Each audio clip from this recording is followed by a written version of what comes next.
Welcome to my channel Geetanksh IT class. Python interview questions and answers.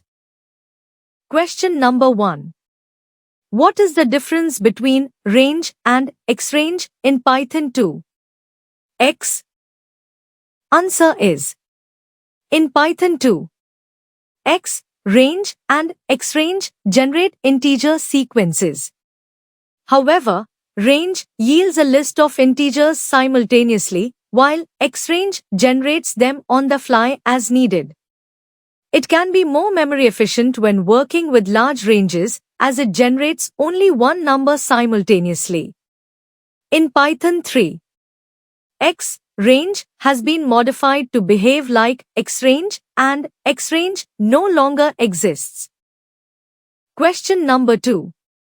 What is the purpose of the init method in Python? Answer is in Python, the __init__ method is a unique method that looks like a constructor, though it is not. It is used for instantiating objects of a class. It initializes the object's attributes with default values or values passed during object creation.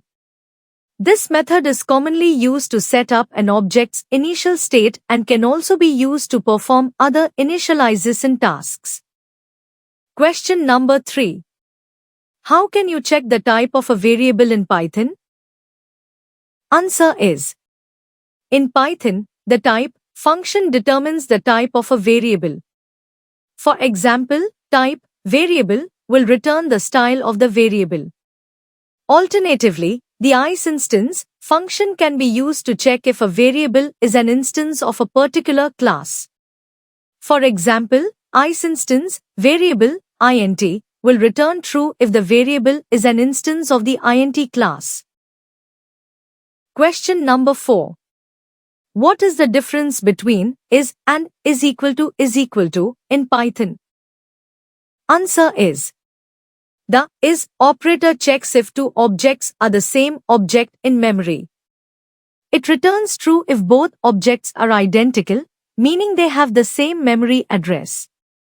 On the other hand, the is equal to operator checks if two objects have the same value. It returns true if the values of the two objects are equal, regardless of whether they are the same object in memory. Question number 5.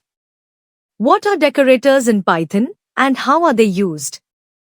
Answer is in Python, decorators are functions that help the compiler know about the unique property associated with a particular function.